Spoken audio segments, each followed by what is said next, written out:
They thought I was just a sweet old woman, easily manipulated, a bottomless well of unconditional love and money. They were wrong. Tonight, as the grandfather clock struck midnight, I was preparing a birthday feast unlike any other. Each perfect pastry was a carefully laid trap, designed to expose years of unspoken truths.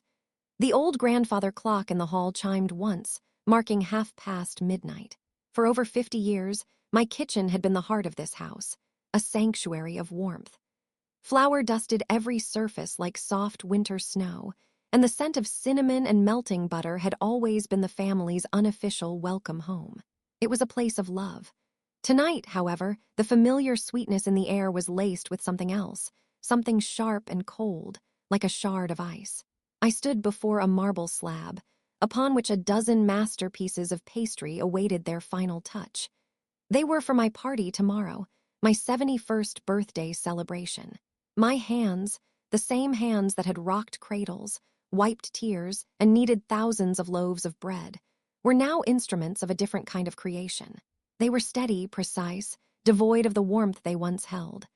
I selected the first piece, a lemon tart with a perfectly torched meringue, its glossy surface a pristine canvas. This one was for my daughter, Isabella. Dipping a fine-tipped brush into a small bowl of deep red raspberry coulis, a color reminiscent of blood, I began to write. The elegant script flowed onto the tart, not a message of love or celebration, but a sentence. A memory, an accusation. This wasn't baking anymore. It was the careful preparation of a reckoning. And tomorrow, at a party designed to celebrate me, my family would finally be served their just desserts. For as long as I can remember, my identity has been intertwined with what I could give. As a young Portuguese immigrant who built a life in America, my pastry skills were more than a profession. They were my language, my way of weaving myself into the fabric of a new country and a new family. My late husband, David, always said my love was edible, and for years I fed our family with it, unconditionally. After I retired, that role only intensified. My daughter, Isabella, a high-powered marketing director with a life that looked perfect on paper, treated me as her personal emotional landfill. Our phone calls were never about me. They were monologues of her workplace dramas, her frustrations with her husband, and a list of demands disguised as requests.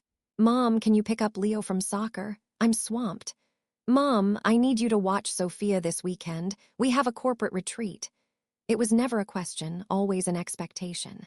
The love I offered was no longer a gift, but a service she felt entitled to. My son, Marco, a freelance graphic designer with a perpetual cash flow problem, had a different approach. His calls were honeyed with affection, full of questions about my health and well-being, which inevitably led to the real purpose. "Mom, I'm in a bit of a bind. Just until this big client pays up." The loans started small, a few $100s here and there.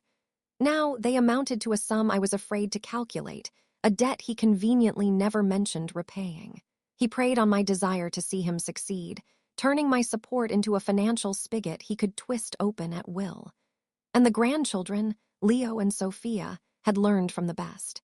My home was a place with a fully stocked fridge, high-speed internet, and a lenient guardian who never said no.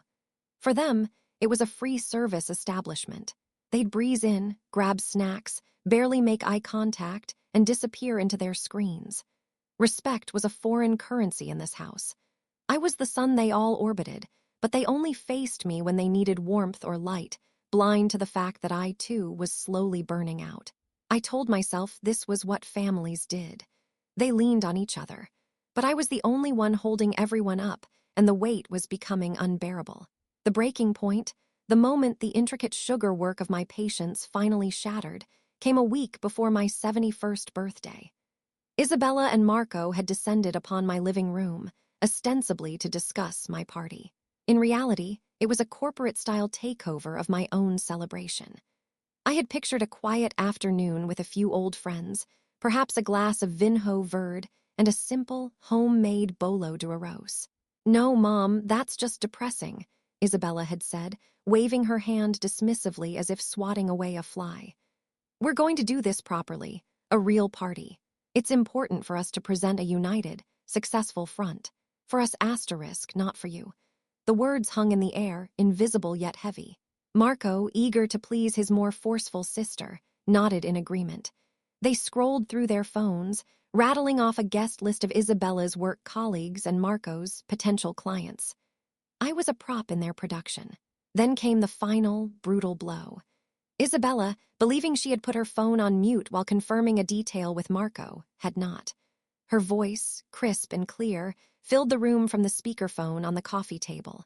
"Look, we have to invite my director, Richard," she said to Marco, her tone conspiratorial. "It's good for optics, makes us look like we have this perfect, tight-knit family. But we need to make sure Mom doesn't talk too much. You know how she gets, getting a bit dotty in her old age. The last thing I need is for her to embarrass me in front of Richard." Dotty. The word struck me with the physical force of a slap. It wasn't just the insult, it was the casual, callous way it was delivered. In their eyes, I was no longer a person. I was a potential liability, a doddering old woman who needed to be managed, silenced, and kept in a corner at her own party so as not to tarnish their polished image. They weren't celebrating my life, they were leveraging it. I sat there, frozen in my floral armchair, the ticking of the grandfather clock the only sound in my head. They finished their call, oblivious. They smiled at me, told me they'd handle everything, and left. The moment the front door clicked shut, the illusion of family I had so carefully nurtured for decades crumbled into dust. Tears did not come. The capacity for that kind of simple, hot grief felt like a luxury I could no longer afford. Instead, a chilling clarity settled in its place. That evening, I didn't turn on the television or listen to the radio. I sat in my silent kitchen, the darkness a comforting blanket, and I let the memories play out. A silent, flickering film of decades of one-sided devotion. My silence hadn't been dignity, it had been permission. My generosity wasn't seen as love, it was treated as a resource to be exploited. The Dottie comment wasn't an isolated slip. It was the unfiltered truth, a glimpse behind the curtain of their filial performance. They had been draining me for years, not just of my money and my time, but of my very essence, leaving behind a hollow shell they expected to remain smiling and compliant. And in the heart of my sanctuary, surrounded by the tools of my lifelong craft, the plan began to form. It would not be a screaming match or a tearful confrontation. That was their language, messy and loud. I would speak mine, the language of sugar, flour, and butter. My kitchen, once a haven of unconditional love, transformed into a war room. My recipe books became tactical manuals. I took out a crisp, new notebook and a pen. I started to write. I dredged up every casual cruelty, every thoughtless dismissal, every entitled demand. You have no choice but to be nice to us. Otherwise, how pathetic would you be all alone? Isabella, after a fight where I dared to say no. Don't worry, she'll forget about the money soon enough. Her memory isn't what it used to be. Marco, whispering to his wife on the phone, thinking I was out of earshot. Each sentence was a small, sharp stab of pain, but with every word I wrote, a strange sense of calm settled over me. I was no longer a passive recipient of their disrespect. I was curating it. For each bitter memory, I designed a sweet vessel. A unique, exquisite dessert, tailored to the recipient's taste. I was no longer their dotty old mother. I was the architect of their reckoning. The day of the party arrived, a perfect, sun-drenched Saturday. My house, which I had cleaned and polished to a gleaming finish, buzzed with the chatter of strangers. It was a scene straight from one of Isabella's marketing campaigns. Successful, attractive people laughing on a manicured lawn. Her colleagues, all sharp suits and confident smiles, mingled awkwardly with a few of my bewildered old neighbors, who looked out of place amidst the sea of expensive blazers. Isabella herself was in her element, a radiant hostess gliding through the crowd. She kept her arm linked through mine whenever she spotted someone important, like her director, Richard, looking our way. "Isn't she amazing?" she'd say, squeezing my arm a little too tightly, her voice dripping with performative affection. 71 and still the absolute rock of this family. My inspiration. I would just smile, a serene Mona Lisa smile that held a universe of secrets. After a catered dinner that was competent but soulless, nothing like the food I would have cooked, Isabella tapped a champagne flute with a manicured nail. A hush fell. She delivered a flawless, moving speech, her voice catching with practiced emotion. My mother, Claudia, taught me the most important lesson in life, that family is everything, a safe harbor in any storm. She showed me what unconditional love looks like, a love that asks for nothing in return. As she spoke, I stood beside her, a living testament to her beautiful lies. I felt a strange sense of detachment, as if watching a play about a family I didn't know. A love that asks for nothing in return. The phrase echoed in my mind, a bitter refrain. I felt the weight of every unpaid loan, every canceled plan, every swallowed insult. This was the last time, the final performance. When the applause for Isabella's masterpiece of public relations died down, I stepped forward. And now, I announced, my voice clear and steady, cutting through the warm, fuzzy atmosphere she had so carefully constructed. I have a special surprise. I disappeared into the kitchen and returned pushing a large, tiered trolley. The gentle clinking of its wheels was the only sound in the sudden quiet. On it sat more than a dozen individual desserts, each one a miniature work of art under the soft glow of the patio lights.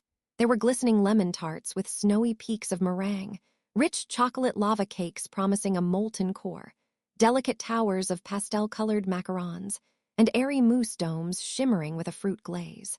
A collective gasp of pure, aesthetic appreciation went through the room.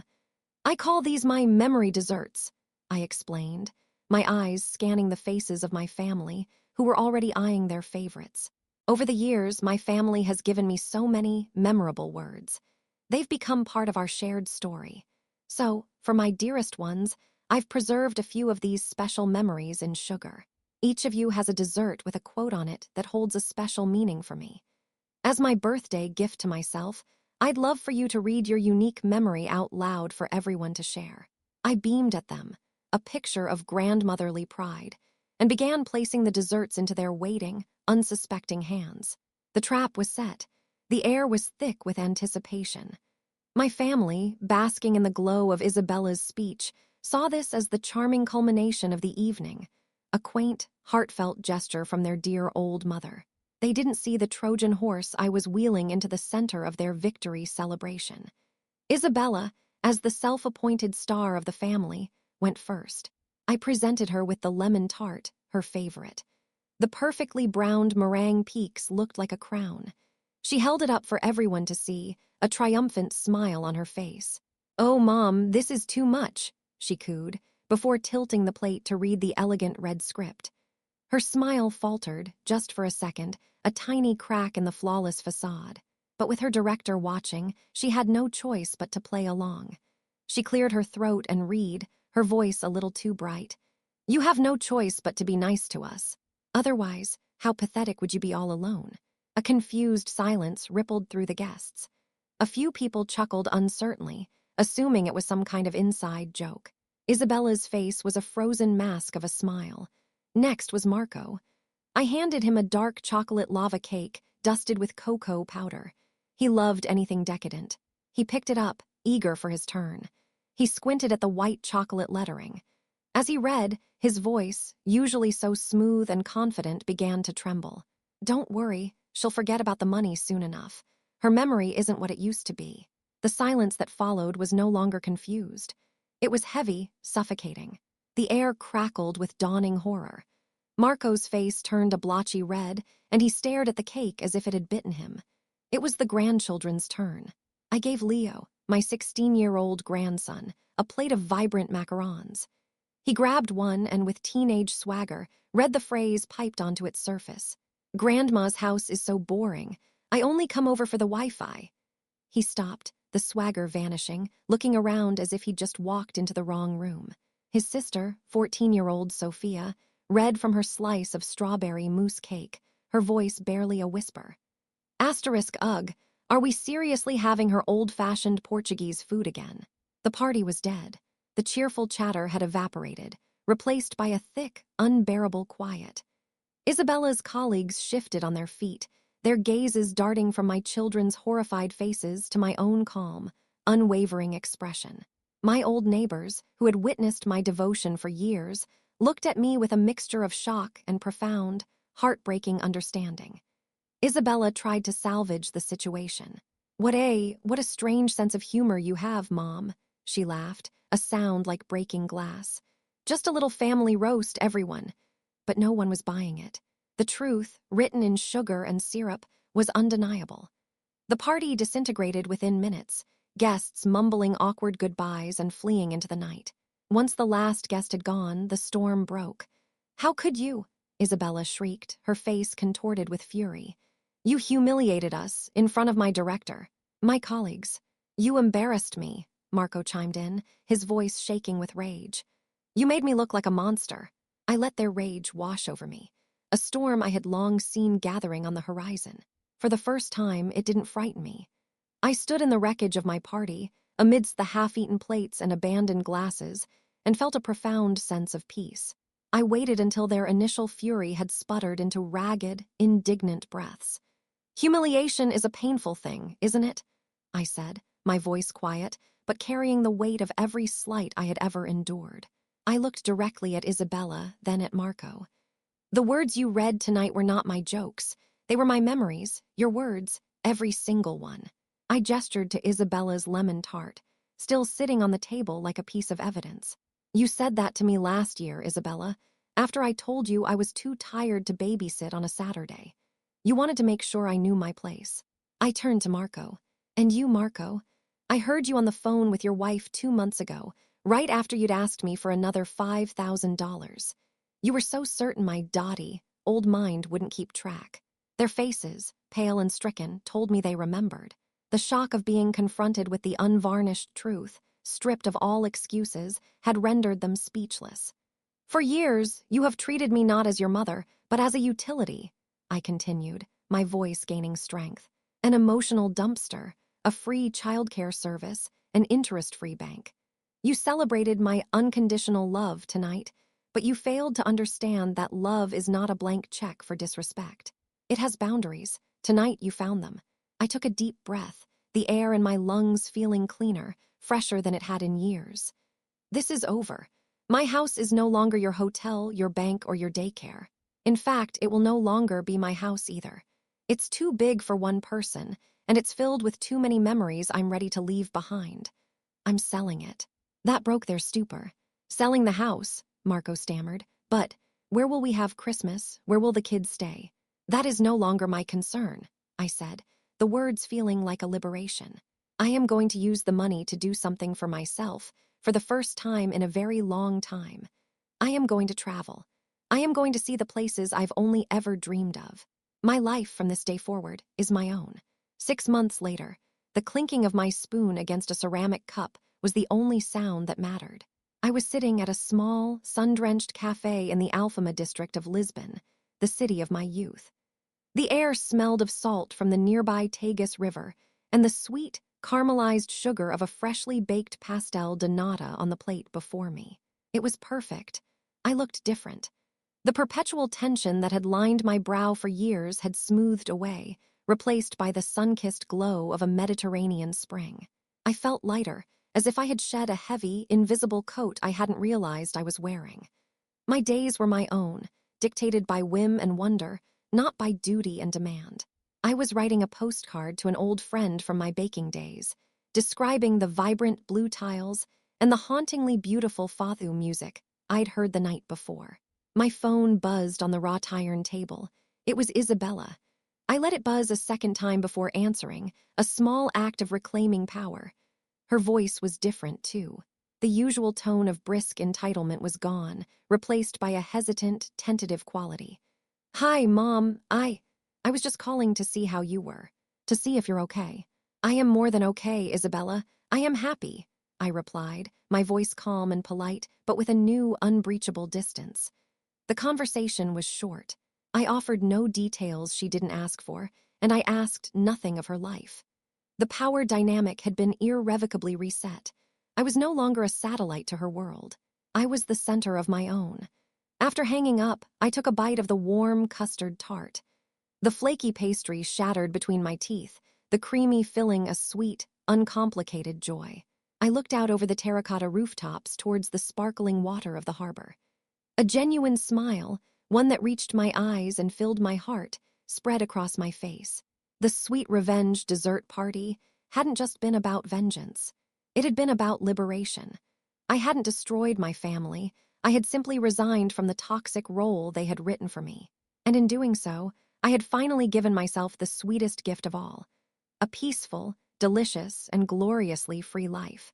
Thank you for listening to this story. If it resonated with you, please consider following for more content like this. Remember, your feelings are valid, and you deserve to be the main character in your own life.